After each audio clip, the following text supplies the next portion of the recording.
That's There possible. you go. Okay. All right. Perfect. Open it up for questions for Coach. Thank you. So what about this opportunity intrigued you? I think it's a lot about it. One is Kentucky football. Super excited about that. Lexington, the city, is an awesome city. And then the relationships with Bush Hamden and Coach Stoops that I kind of knew from afar. I got to coach Drake Stoops at the University of Oklahoma. And I think anytime you make a transition like this and a leap of faith, you want to be surrounded by good people. And everybody speaks so highly of Coach Stoops and what he's been able to do here at this university. As a younger coach, what have you just learned throughout your career so far that you're excited to bring here to Lexington? That you're calling me younger. I like that.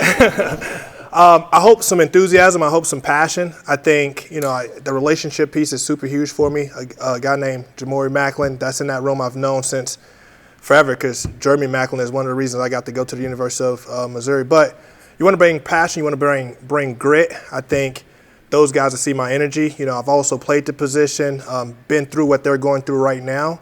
And hopefully they'll be able to see kind of the steps that I've taken and for me to go through those steps and help them with their transitions that I went through the same steps. Obviously, you are inheriting a room that's got a lot of turnover this offseason. Yep. Which is true of everybody. College ball.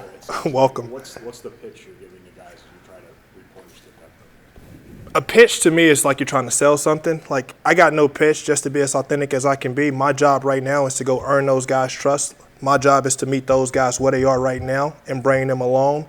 Not for them to meet me where I am. My job is to meet them where they're at. If it's guys in that room, whoever it is, my job is to coach them and get the best out of them. That's what I'll bring every day. The time you spent with Bush, can you talk a little bit about that relationship that year? Yeah, so I had just retired. COVID hit in 2020. I was back in Columbia. I was a volunteer middle school head coach. I was running a nonprofit with Gary Pinkel, who was my college coach at the University of Missouri. And Drink was asking me to speak to the team. I did. He offered me a job. I was like, man, I already gave these middle school kids and their parents my word. Like, your word is everything that you have. And so I was like, I'll be around, though. And so I started to go around. Bush had just transitioned from being the Rams quarterback guy with the Falcons quarterback guy. And so we would talk receiver play. I was kind of his guy away from it all to just talk receiver play. And that January, I became full-time as director of player development because I truly got a passion for young people and helping them out. My story, since I've been on my own since 15, so for me, my journey isn't just to be about me. Selfishly, to keep it to myself, I think is not God's call for me. My job is to be a testimony to others, so I truly got a passion for that. So became director of player development. And every day that Bush saw me in the hallway, be like, what are you doing here? You have to leave. You have to go coach. Like, you can be a rock star in this profession because you kind of got an attitude and the mindset to go do it. You have to go do it. And finally, that May, I took him up on that. I left to go take my first position job at the University of Southern in Louisiana, where I'm from. Damien, in your conversations with Mark and Bush, what's kind of the goals for you in this room to get them going after, it was a tough year for the offense last year? Yeah, my job right now for the room is that we be our best self. Whatever that is, we have to be our best self. Right now, my job is to transform them to understand that everything that happens, they got to be mentally tough. Right? So some games they'll go into a game and whether they get one target or 10, no matter what, we have to be having a mental ability to go in and execute and do our job. If we do our job, the University of Kentucky wins. And that's the mindset that I have to bring to that room. No job is too big, no job is too small. We have to attack every day. And did any memories flow back from playing Kentucky? I think you were last year in Missouri. Yep, wasn't a good memory at this stadium last. That was I tweaked my foot, kind of hindered me the rest of the year. Had to wear a boot the rest of the year. Finished it because I wasn't going to stop. But that's the last memory here. So I'm looking forward to it. I'm super excited about it. I remember it as a player. That stadium can get loud. It gets rowdy. Y'all have some passionate fans. I'm excited to be here. It's truly a blessing to be here. So what did you learn from coaching middle schoolers? Patience. Patience. No, it's good. I think what you understand about, you can say, oh man, college to middle school, for me it wasn't that big of a difference. When you show people, not kids, people, that you genuinely care about them, the things that they'll do in return for you, and vice versa. Because it's easy to be like, man, I need this. But if they don't understand that you love them, you're just asking them to do something for you with no return of giving them anything back. That's why I said my job right now is to go earn these kids' trust every day. And it's not right now a sprint for me. It's a marathon. Week 1 is when we have to be ready. Week 1, the first game. Up until then, I have to earn their trust. I have to be patient with the process. I have to be patient with them. I have to meet them where they're at. And I think whenever you do that by people and you show them you care about them, good things happen at the end of the day. Regardless, win, loss, or not, good things happen. Relationships are built for a lifetime. That's my number one goal. During Mark Stoops' tenure here, there's been kind of a revolving door of wide receiver coaches.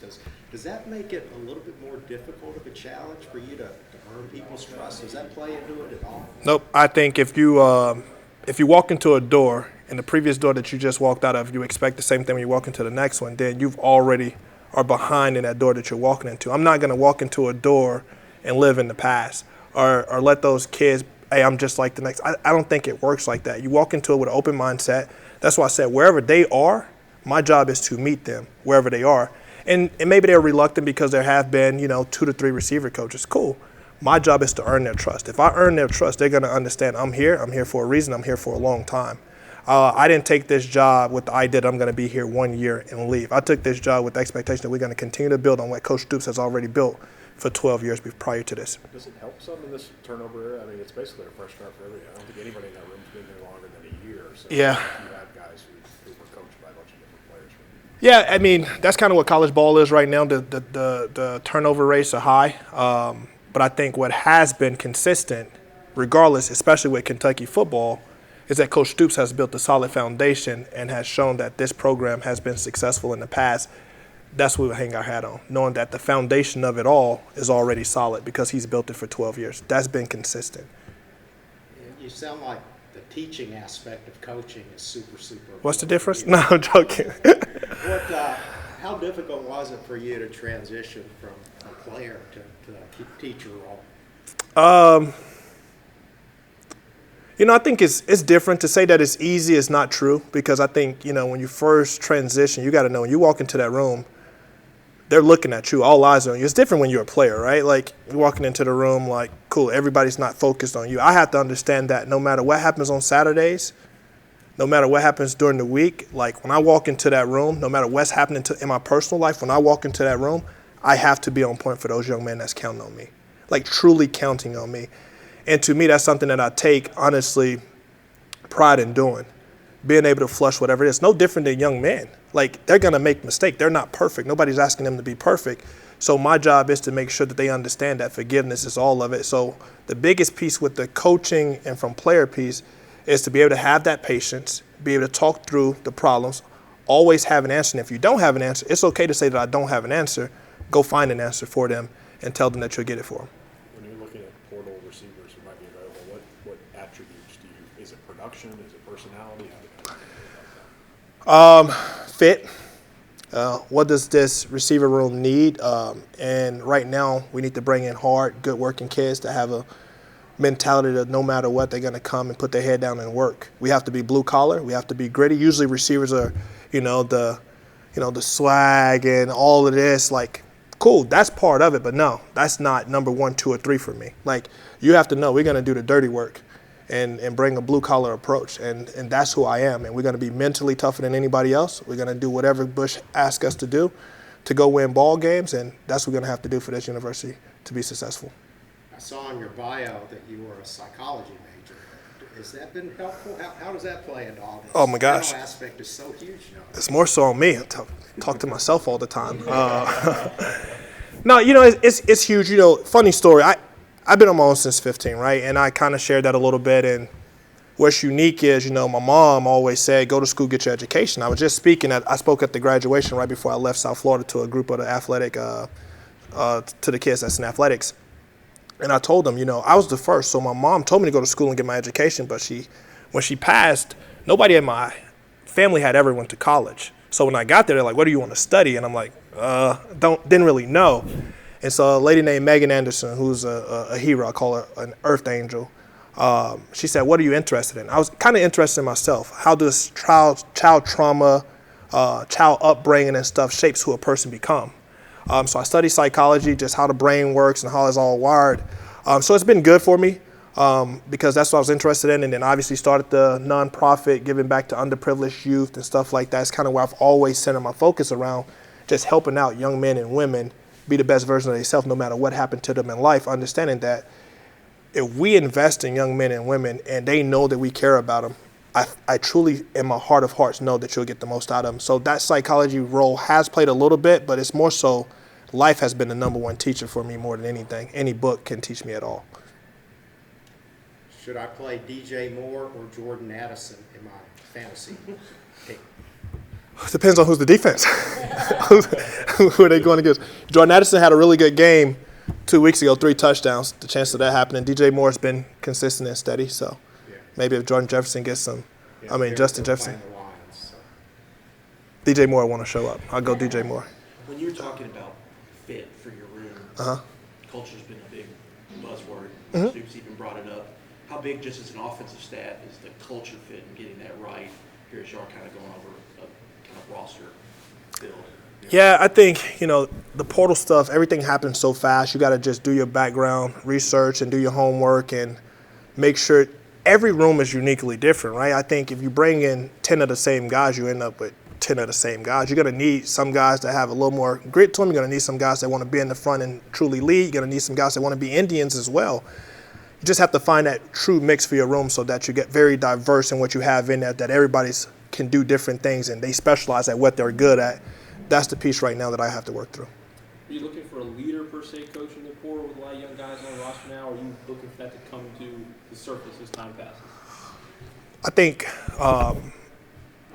you can help a kid build the leadership piece right now. I think, my job is to show them the way and show them what the process looks like. And, it's different ways to lead, too, right? Everybody that's a vocal leader isn't a leader that can lead by actions. Everybody that can lead by actions isn't a vocal leader.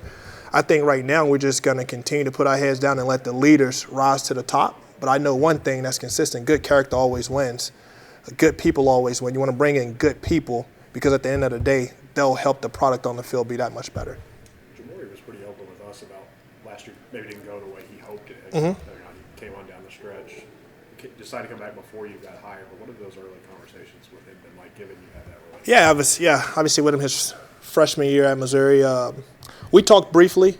Like I said, I've been a family friend of the Macklin family for a long time. I'll tell him, just like I'll tell anybody else in that room, if it didn't go how you wanted it to go, then what can I do to help you get to those goals that you want to reach? And that's my job. It doesn't always go our way. Cool. Let's do some self-reflection. Let's go to the drawing boards. Let's change what pieces of our process we have to change to get it done, because it's easy to point fingers. Anybody, right? For me, what went wrong? Easy for me to point. Let's think about the things that went right. Let's fix those. The things that went wrong, what can we change? And make sure that our process is right so we can go get every result that we need going forward. And he's a hardworking kid. Comes from a great family. He knows what it takes. He's been around Jeremy Macklin, who's a pro. And I have no doubt that Jamari is going to go do exactly what it takes. So this year that he's getting the results he needs. What jumps out to you most about Lexington and Big Blue Nation? I told him I'm gonna ride a horse at some point here soon. So I'm get saddled up. I think just the people, how welcoming everyone has been, how the engagement yesterday once we announced, how everybody's been just truly nice and just awesome and excited for me to be here. It makes you excited to be here and get stuff done to where you put a good product on the field. And obviously, like I say, Coach Stoops, everybody's just been awesome. It's easy transition when you're walking into a room of good people that care about you. Coach, was Jamori's return here contingent upon your hiring and coming here? No, I think he returned back before I came. I think it just happened to be that we have a history together. But I think it was he wanted to be here, and love that he wants to be here. You want kids that want to be here. So with him returning back, I'm gonna give him everything that I got. Every kid in that room will get everything that I have to make sure that I'm putting them in positions to go succeed. So I'm glad that every kid that's already here, they chose to be here because they want to be here at Kentucky. You can win with that. All right, thank y'all so much. Thank y'all. Thank you, Coach. Thank you. Appreciate it. Thank y'all so much. Appreciate everybody. Thank you.